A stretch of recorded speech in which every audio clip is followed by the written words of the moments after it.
That's the key theme here. As we move forward in the discussion, what I'd love for everyone to do is to stop thinking about play as just a child activity, not just a sport-related activity, but really as an exploration in contingencies. Again, it's an exploration of if I do A, what happens? If I do B, what happens? If someone else takes on behavior or attitude C, what am I going to do?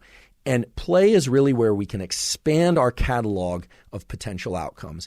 And it can be enormously enriching. And indeed, as we'll talk about, the tinkerers of the world, the true creatives, the people that build incredible technologies and art, and also that just have incredibly rich emotional and intellectual and social lives, all have a strong element of play. Many of us, including myself, probably haven't played that much as adults. But as children, most all of us engage in a lot of play.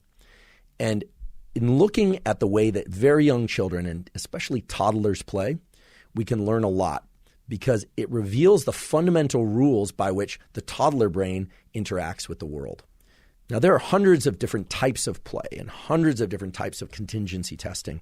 But the key theme here is that play allows children and adults, for that matter, to explore different outcomes in a kind of low-stakes environment. So the key theme here is that play is contingency testing under conditions where the stakes are sufficiently low that individuals should feel comfortable assuming different roles, even roles that they're not entirely comfortable with in their outside life.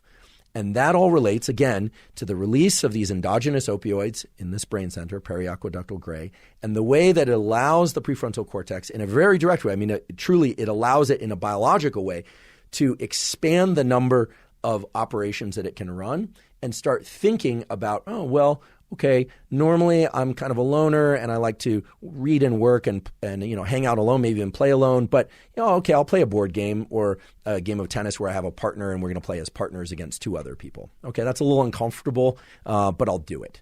And in doing that, you discover certain ways in which you are proficient and certain ways in which you are less proficient. You discover that the other person actually tends to cheat a little bit, or the other person is extremely rigid about the rules, or maybe is extremely rigid about the way they organize their pieces on the board, or they're crossing the line into your side of the tennis court. There are all sorts of things that we learn in these rather low-stakes scenarios. That's the key theme here.